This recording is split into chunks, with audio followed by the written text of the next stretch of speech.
आइए आज हम लोग लॉर्ड कॉर्नवालिस को सीखते हैं। लॉर्ड कॉर्नवालिस का जो टाइम पीरियड आप देख रहे हैं वो लिखा हुआ है 1786 से 1793 तक। अब इनके अंदर हम क्या क्या पढ़ेंगे? तो सबसे पहले हम लोग ये अध्ययन करेंगे कि इनका परिचय क्या है। फिर इन्हें इन्हें भारत में नौकरशाही का जनक क्यों कहा जाता है, इन्होंने क्या न्यायिक सुधार किए हैं, इनके काल में जो भ्रमणशील न्यायालय या सर्किट कोर्ट है वो क्या है, लॉर्ड कॉर्नवालिस कोर्ट क्या है, फौजदारी न्यायालय क्या है, पुलिस व्यवस्था क्या जनक इनको कहा जाता है, क्यों कहा जाता है। फिर इनके बारे में देखेंगे कि इनका अस्थायी बंदोबस्त क्या है।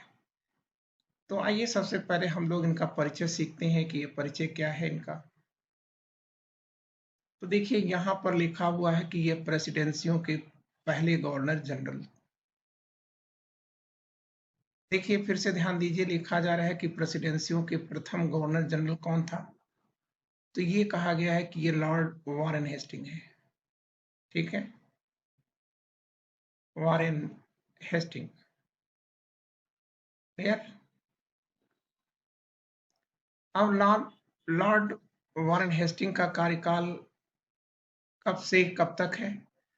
तो इसके पहले वाले क्लासेस में आपको बताया जा चुका था 1772 से 1785 तक है। क्लियर, ये चीजें आपने सीखी थी। फिर कह रहा है कि 1785 में जब इनका कार्यकाल समाप्त होता है, किसका कार्यकाल समाप्त हो रहा है? लॉर्ड वॉरेन हेस्टिंग का। तो जब इनका कार्यकाल समाप्त होता है तो कार्यकाल कैसे समाप्त हुआ था, इसके पहले वाले वीडियो में आपको बताया जा चुका है कि इनके ऊपर इम्पीचमेंट या महाभियोग लगाया गया था। और महाभियोग किसने लगाया था? सांसद वर्ग ने लगाया था। क्लियर। तो जब इनका कार्यकाल समाप्त हो गया, किसका? लॉर्ड वॉरेन हेस्टिंग का, तो उनके स्थान पर सर जॉन मैकफर्सन ये आते हैं कंपनी के।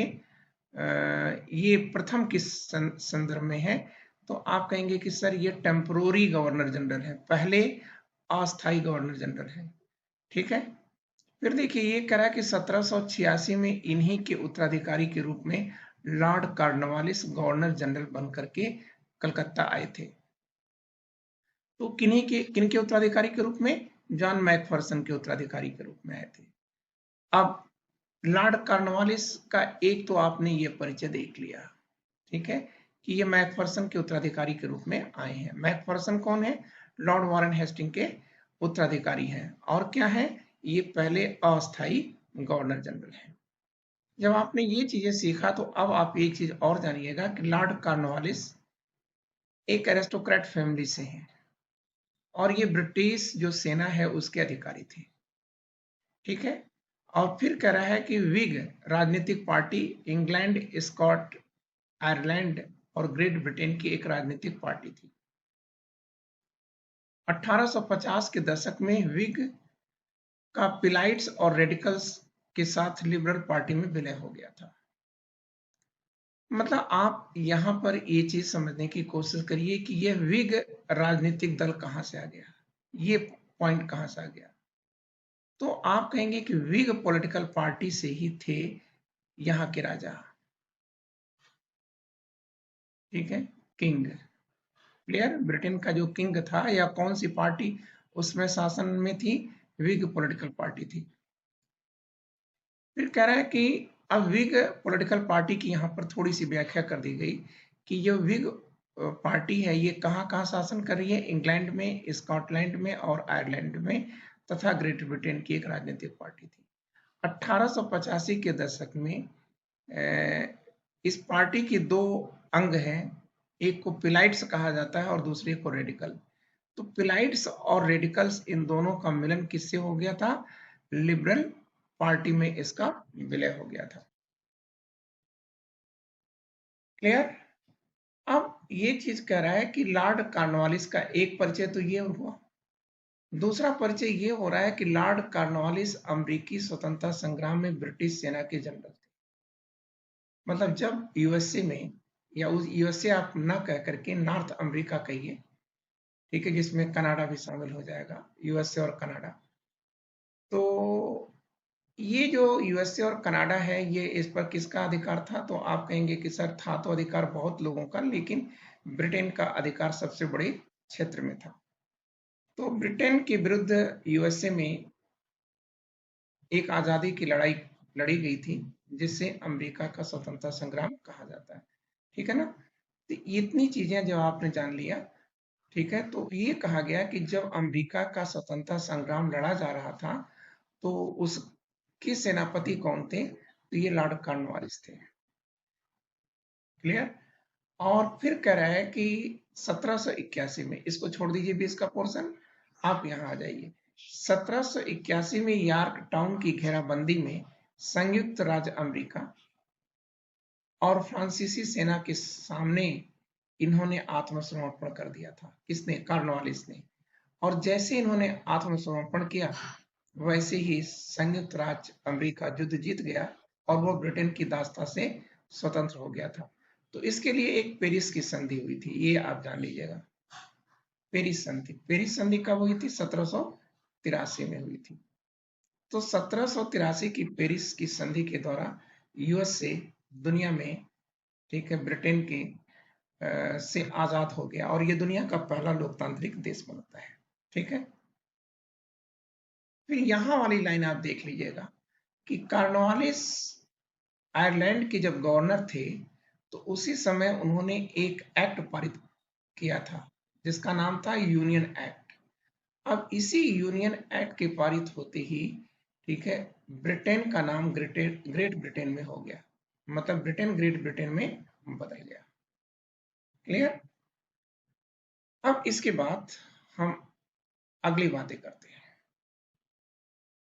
अगली बातों में हम आपसे करेंगे कि लॉर्ड कॉर्नवालिस अमेरिकी स्वतंत्रता संग्राम में ब्रिटिश सेना के जनरल थे। ये आप सीख चुके हैं अभी अभी। फिर कह रहा है कि 1800 में कॉर्नवालिस आयरलैंड के जब गवर्नर थे और उसी समय यूनियन एक्ट पारित किया गया था और ब्रिटेन ग्रेट ब्रिटेन में बदल गया था। ठीक है ना? पिछला मैटर यहाँ हमने स्पष्ट करने के लिए कि आप अच्छी तरह से सीख जाएं, इसलिए यहाँ पर इसको रिवाइज्ड किया है। फिर ये भी कर दिया था कि अमेरिका की आजादी का अंतिम युद्ध क्या था? तो वो अंतिम युद्ध है यॉर्क टाउन का युद्ध।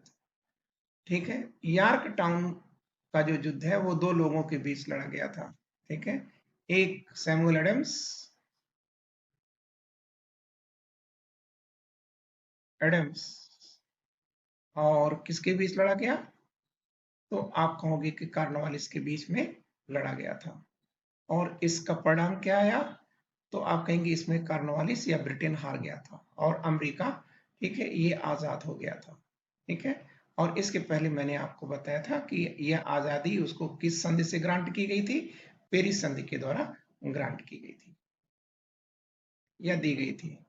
अब अगर आपसे पूछा जाता है कि कॉर्नवालिस का योगदान क्या है, क्लियर, तो आप याद रखिएगा सप्तवर्षीय युद्ध। 1756 से 1763 तक इन्होंने एक युद्ध लड़ा था, जिसे 7 ईयर वॉर या सप्तवर्षीय युद्ध कहा जाता है। ठीक है? ये सप्तवर्षीय युद्ध आपको दिखाया जा रहा है। ठीक है? क्लियर? तो अब ये कह रहा है कि यह जो सप्तवर्षीय युद्ध है, ये कहां कहां लड़ा गया?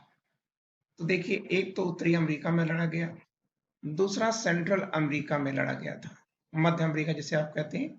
फिर यूरोप में लड़ा गया था, पश्चिम अफ्रीका में लड़ा गया, और एशिया में इंडिया और फिलीपींस में लड़ा गया। इंडिया में इसी युद्ध को कर्नाटक युद्ध के नाम से भी जाना जाता है। कर्नाटक का तीसरा युद्ध या थर्ड वॉर को किस नाम से जाना जाता है? तो आप कहेंगे कि सर, ठीक है, सप्तवर्षीय युद्ध के नाम से जाना जाता है। तो इसमें सप्तवर्षीय युद्ध में दो पार्टियां हैं, एक तो ब्रिटेन है और दूसरे गुट का नेतृत्व तो फ्रांस कर रहा है। वैसे दोनों ही गुट के अनेक सहयोगी हैं। क्लियर? अब अगला पोर्शन देखिए। अब कह रहा है कि लॉर्ड कॉर्नवालिस को भारतीय नौकरशाही का जनक कहा जाता है। क्यों? क्योंकि इन्हीं के काल में जिला कलेक्टरों का को राजस्व का न्यायाधीश बना दिया गया था। ठीक है? यह आप देख रहे हैं। ठीक है? वर्तमान के जो आईएएस ऑफिसर्स होते हैं, उस जैसी ही व्यवस्था उस समय भी थी। अब इसके बाद अगर हम चले तो हमारा टॉपिक होगा लॉर्ड कॉर्नवालिस को भारतीय पुलिस सेवा का भी जनक कहा जाता है। क्यों? तो आप कह देंगे क्योंकि इन्हीं के काल में एसपी का पद सृजित किया गया था। क्लियर? ये हमने दिखा दिया है, आप शायद पहचान रहे होंगे, बिहार के डीजीपी रहे हैं ये। अब अगली चीज, इनकी और क्या योगदान है? तो आप कहेंगे कि सर इन्होंने सर्किट कोर्ट या भ्रमणकारी न्यायालय की स्थापना किया था। ठीक है, तो ये भ्रमणकारी न्यायालय कुल कितने थे? तो आप कहोगे कि सर ये भ्रमणकारी न्यायालय 4 थे। ठीक है, ये 4 में से 3 जो है बंगाल और उड़ीसा के लिए थे, और एक न्यायालय जो है ये बिहार स्टेट के लिए बनाया गया था। अब सर्किट कोर्ट है क्या? तो जैसे देखिए, आप कोर्ट वर्तमान में आप देख रहे होंगे कि कोर्ट अस्थाई है, लेकिन उस समय जो सर्किट कोर्ट बनाया गया था यह घूम घूम करके, ठीक है, ये फैसले देता था, जहां विवाद होता था वहां ये पहुंच जाता था और अपने फैसले द्वार पर ही दे दिया करता था। क्लियर? तो इसको अपनाने के पीछे उद्देश्य क्या था? खर्चे को कम करना और तीव्र गति के साथ न्याय देना। फिर अगली बातें हम लोग करते हैं। अब ये कॉर्नवालिस कोर्ट क्या है? देखिए, कॉर्नवालिस कोर्ट का विकास किसके आधार पर हुआ है? तो आप कहेंगे कि सर दार्शनिक मॉन्टेस्क्यू के सेपरेशन ऑफ पावर के सिद्धांत पर हुआ है। ठीक है, तो देखिए, जो मॉन्टेस्क्यू थे, जो फ्रांस के दार्शनिक हैं, इनका कहना था कि देखिए, जो शक्तियां होती हैं वो 3 होती हैं। एक होती है कार्यपालिका, दूसरी होती है विधान पालिका, और तीसरी होती है न्यायपालिका।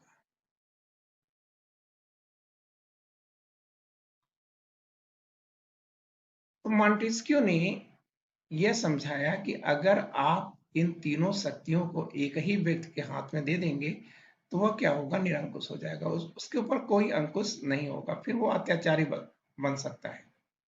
इसलिए उन्होंने कहा कि आप अगर शक्ति को संतुलन करना चाहते हैं तो ये कार्यपालिका की शक्ति किसी और के अधीन रखी जाए, विधान पालिका की शक्ति किसी और के अधीन रखी जाए, और न्यायपालिका की शक्ति किसी और के अधीन रखी जाए। ठीक है, भारत में भी आप देखते हैं कि जो हमारी मिनिस्ट्री है या केंद्रीय मंत्री परिषद है या प्रांतों की मंत्री परिषद है, यह कार्यपालिका में आती है। विधान पालिका में संसद और विधानसभाएं आती हैं।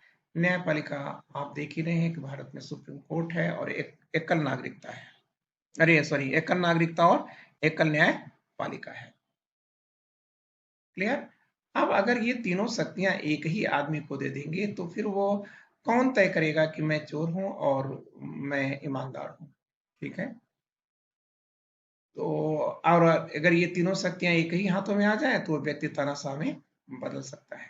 ठीक है ना, जो कि हितकर नहीं होता, किसी भी समाज के लिए, किसी भी प्रशासन के लिए हितकर नहीं होता। अब हम लोग अगली बातें करते हैं कि इनका कार्नवालिस का अस्थाई बंदोबस्त क्या है?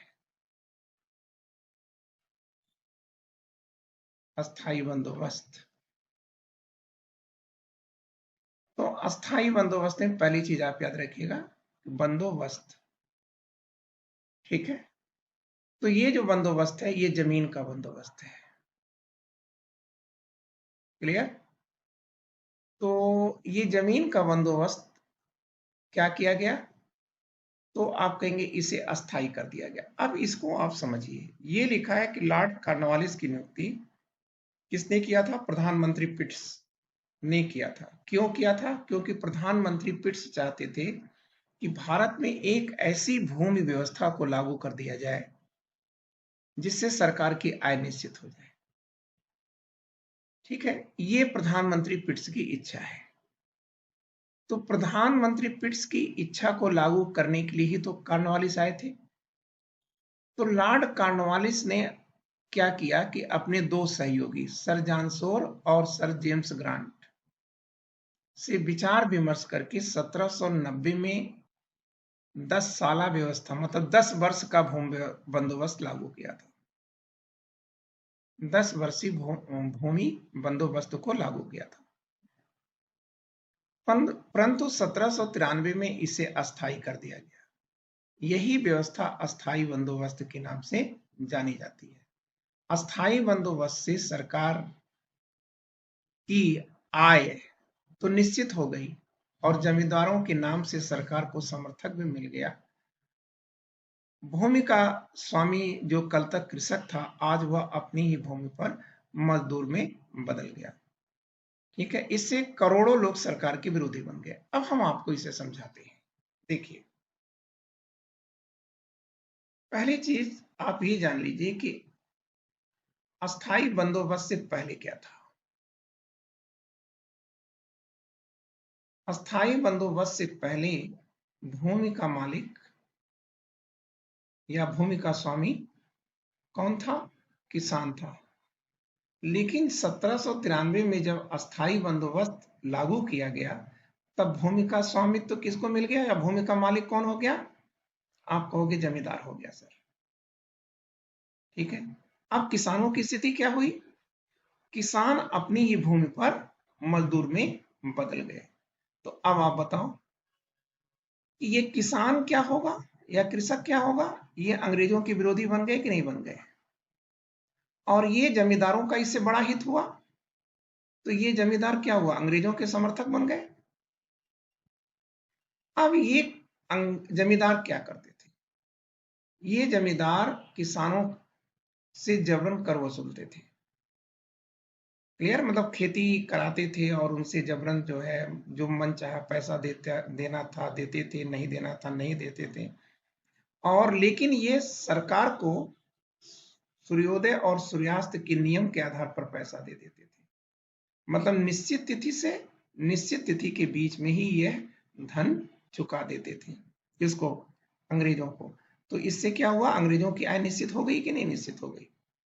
ठीक है, और अब एक चीज बताइए, जमींदार अंग्रेजों का समर्थक बना कि नहीं बन गया?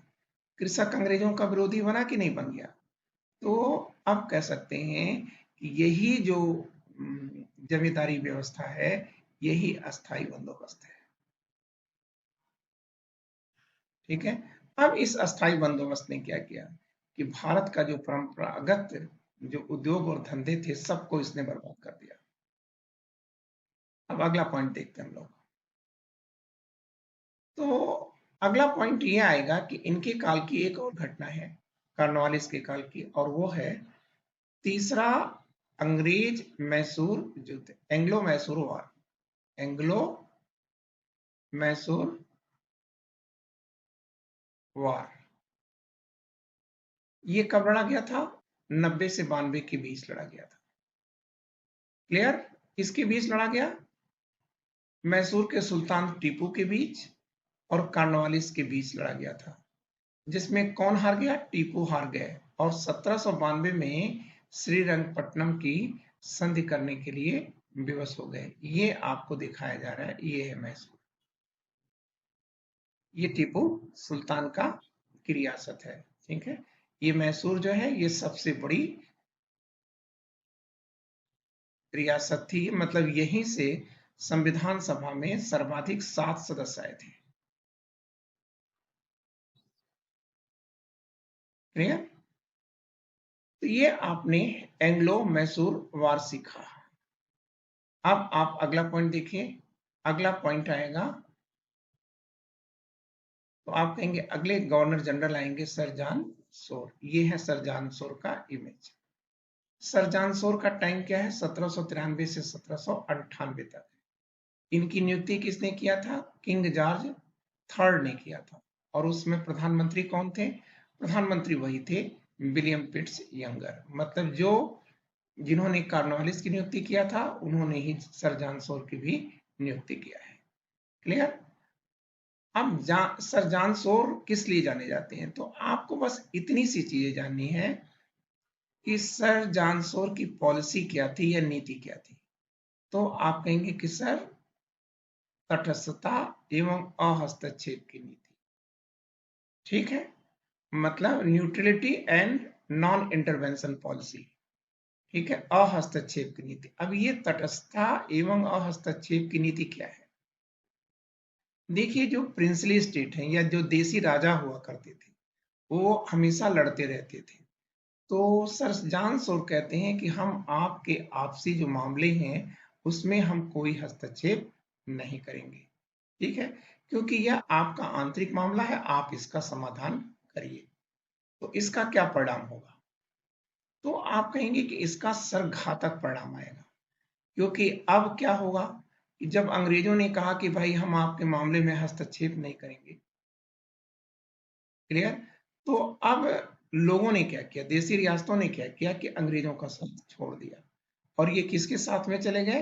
फ्रांस के साथ में चले गए, क्लियर। आइए अगला पॉइंट देखते हैं। अब थोड़ी सी इसकी व्याख्या कर दी गई है कि देखिए, हैदराबाद और मराठों के बीच एक युद्ध लड़ा गया था। कौन सा युद्ध लड़ा गया था? 1795 में खरदा का युद्ध लड़ा गया था। आप ऐसे भी लिख सकते हैं, खरदा, खरदा का युद्ध लड़ा गया। और इस युद्ध में कौन टीम शामिल है? दो टीम शामिल है, एक मराठे हैं और एक निजाम है या हैदराबाद के निजाम है। इसमें क्या होगा? तो आप कहेंगे इसमें निजाम हार गए थे, क्लियर। तो और ये निजाम अंग्रेजों से सहायता मांगते रहे, लेकिन सर सोर ने कहा कि सर ये आप लोगों का आपसी मैटर है, आप लोग इसे सॉल्व करें, हम कोई हस्तक्षेप नहीं करेंगे। परिणाम क्या हुआ कि निजाम हार गए, और जब निजाम हार गए तो इन्होंने अंग्रेजों का साथ छोड़ दिया और ये फ्रांस की तरफ चले गए। क्लियर हो गया? अब अगली बातें हम लोग करते हैं। देखिए, जब अगली बातें हम करेंगे तो हम यहाँ आपसे देखिए ये लिखा है कि अवध, तो हैदराबाद के मैटर में तो इन्होंने अहस्तक्षेप की नीति का पालन किया, लेकिन कह रहा है कि अवध के मैटर में इन्होंने हस्तक्षेप की नीति का पालन किया, ठीक है। मतलब अवध में सत्ता का संघर्ष चल रहा था, उत्तराधिकार का संघर्ष चल रहा था। सत्ता मत करिए, उत्तराधिकार कर लीजिए। उत्तराधिकार का संघर्ष चल रहा था, तो ये जो उत्तराधिकार का संघर्ष है, ठीक है, इस उत्तराधिकार के संघर्ष में क्या होगा? तो आप कहेंगे कि अंग्रेजों ने सादात अली का पक्ष लिया था, क्लियर, और वजीर अली का साथ नहीं दिया, और इसका परिणाम क्या हुआ कि सादात अली ये अवध के नवाब बन गए थे। और इसी सादात अली ने 1800 ईस्वी में इलाहाबाद का किला किसको सौंप दिया था? अंग्रेजों को सौंप दिया था। अब हम आपके सामने जो अगली बात करने जा रहे हैं वो है लॉर्ड वेलेस्ली। तो आइए देखते हैं लॉर्ड वेलेस्ली को।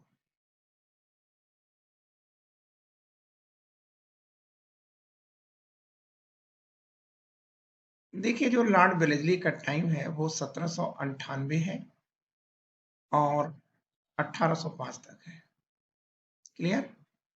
अब लॉर्ड वेलेस्ली का उपनाम क्या है? तो इनको दो उपनाम से जाना जाता है, एक तो है बंगाल का टाइगर,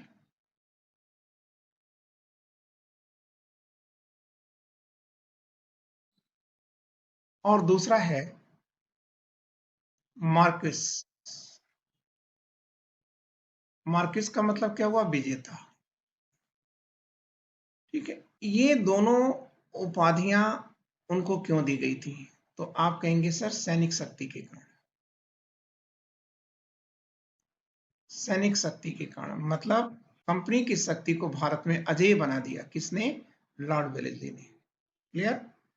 अब लॉर्ड वेलेस्ली क्यों प्रसिद्ध है? आप कहेंगे सर इनकी एक नीति है सहायक संधि, और इसी सहायक संधि के लिए ये जाने जाते हैं, ठीक है। अब ये सहायक संधि क्या है? ठीक है, हमको ये चीज जानना है। तो देखिए, सहायक संधि गिव एंड टेक की पॉलिसी पर आधारित है, मतलब लो और दो के सिद्धांत पर यह आधारित है। अब इन्होंने ये सहायक संधि क्यों अपनाया था?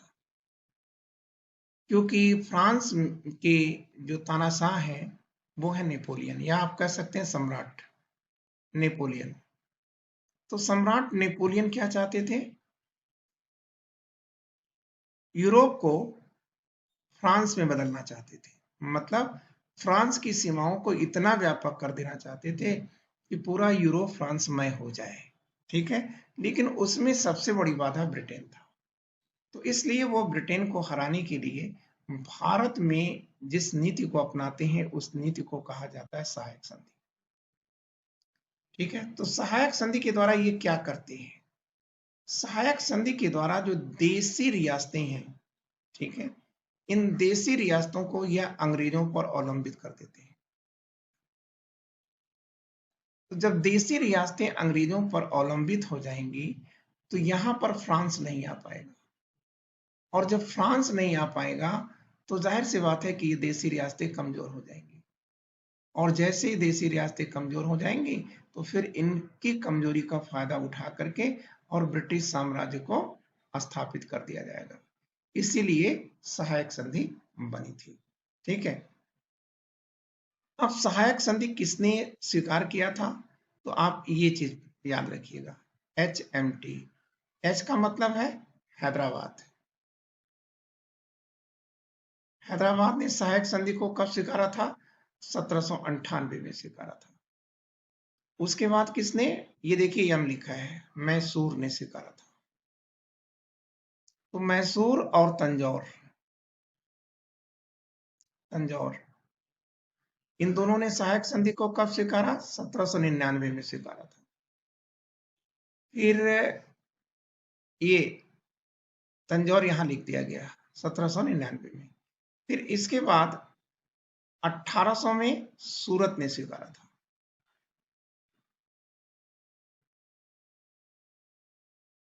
ठीक है,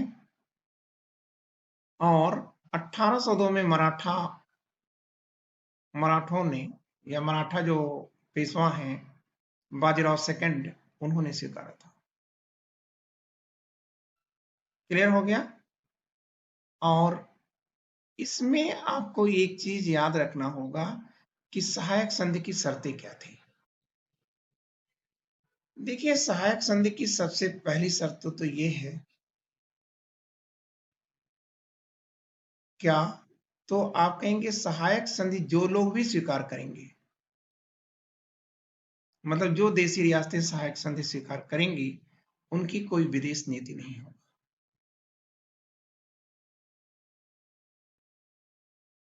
दूसरी चीज कि उनके पास कोई सेना नहीं होगी, ये सेना अंग्रेजों की होगी, और अंग्रेज उनके दुश्मनों का सामना करेंगे। क्लियर? तो जो बड़े राज्य रहेंगे वहां पर सेना रखी जाएगी, और जो छोटे देशी राज्य हैं वहां पर सेना रखी नहीं जाएगी। ठीक है, फिर एक चीज और था कि देशी रियासतों की राजधानियों में एक रेजिडेंट रहेगा, ये अंग्रेज होता था। क्लियर? अब ये जब आपने सहायक संधि को जान लिया तो अब ये अगली बातें आप याद रखिएगा इंपॉर्टेंट करके, कि 1803 में जनरल लेक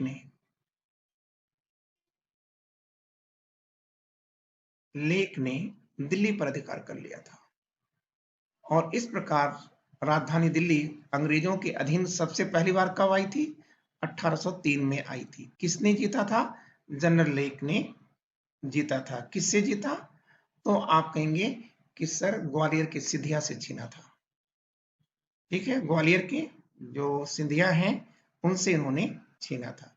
उस समय बादशाह कौन था भारत का? तो आप कहेंगे कि सर शाह आलम थे, शाह आलम सेकंड थे। क्लियर?